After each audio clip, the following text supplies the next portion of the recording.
There's honestly nothing better than a 12-valve Cummins. I mean, there are better engines, but this is just a classic for me. It's father-in-law's 3500, and the crazy thing about this is this engine wasn't supposed to be in this truck. It was supposed to be in an F750 back in '97. So there was a screw up at the factory, and he ended up getting this one. And broken frame and a few twisted drive shafts later, they wanted to pull it out and put a factory one in it, and he said nope. So basically voided the warranty and kept his engine. But it's a one owner Dodge. God, I can't talk. But great truck. It's got some miles on it, but it's not tore up. It's pretty good shape. Cracked windshield, cracked dash, you know, the usual. Nothing new there. It's how it goes. But yeah, we're gonna be putting a power steering pump and a power steering cooler, because it doesn't have a cooler for the power steering. It's kind of funny. It's got hydro boost and power steering and no cooler, so be taking care of that today. Keep you along for the ride. Alright, so we got the power steering pump out. Got the old one here.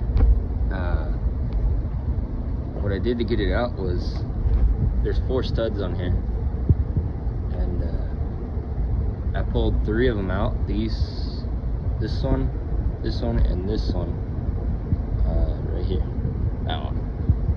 Threaded out when I pulled the nuts out very easily, so I was able to pump sits like this. So I was able to slide it back, rotate it down, pull it out. And then these 2 bolts hold this reservoir on there, and so I just took them out and swapped them and put them back in. But that was my trick to getting it out, because I didn't want to separate the actual reservoir from the pump and risk ruining that gasket. So that's how I did that. Snaked her in right through here. Had to move this line over slightly, but the new one's in there. Don't get her tightened up and put that together. Alright, so we got the cooler installed. Ran the lines right through here, back down to the reservoir over there. And I'm doing it on power steering gear side because it's most used, not like the hydro boost. Hydro boost is used when you're braking, so keep the power steering cool. It'll cool the fluid, but it'll have the most flow through it to cool it on that side. So